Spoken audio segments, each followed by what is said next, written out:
Assalamualaikum warahmatullahi wabarakatuh. Perkenalkan, nama saya Anita Amelia. Nama saya Nurmadita. Saya Syafrina Rahmadani. Kami dari kelompok 4 akan menceritakan tentang secara singkat perundingan Linggarjati.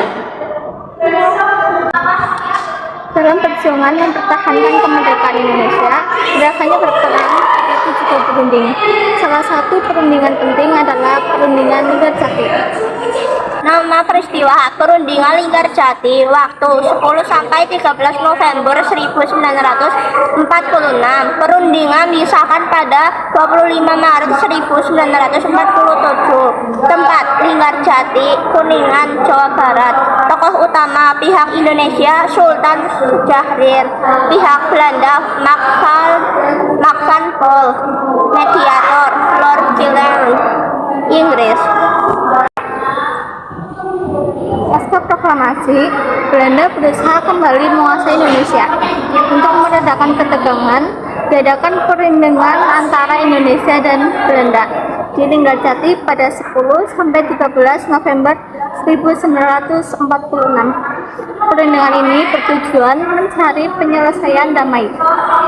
Hasil utama perundingan Linggarjati: 1. Belanda mengakui secara de facto wilayah Republik Indonesia yang meliputi Jawa, Sumatera, dan Madura.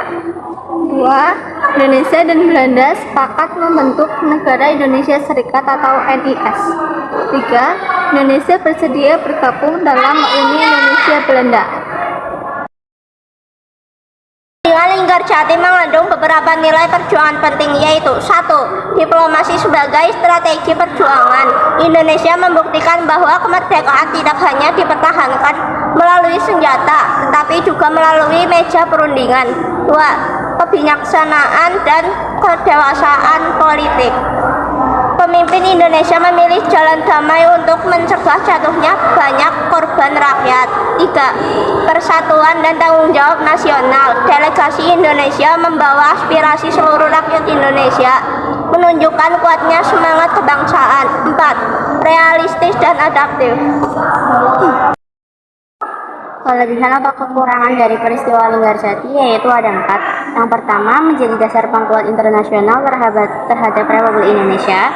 Yang kedua, mengurangi ketegangan militer sehingga memberi waktu bagi pemerintahan Indonesia untuk memperkuat pemerintahan. Yang ketiga, menunjukkan kemampuan diplomasi Indonesia sebagai negara baru mereka. Dan yang keempat sekaligus yang terakhir yaitu membuktikan persatuan nasional karena Indonesia mengambil langkah bersama untuk mempertahankan kemerdekaan. Allah Subhanahu wa Ta'ala berfirman dalam surat Al-Hujurat ayat 10, yaitu Bismillahirrahmanirrahim. Innamal mu'minuna ikhwatun fa aslihu baina akhawaykum wattaqullaha la'allakum turhamun. Yang artinya, sesungguhnya orang-orang mukmin itu bersaudara. Karena itu, damailah antara kedua saudaramu yang berselisih dan bertakwalah kepada Allah agar kamu mendapatkan rahmat. Kesimpulannya, perundingan Linggarjati bukan hanya peristiwa sejarah, tapi contoh bahwa perjuangan dapat dilakukan dengan cara damai dan berstrategi. Sekian dari kelompok kami. Jika ada salah mohon dimaafkan. Wassalamualaikum warahmatullahi wabarakatuh.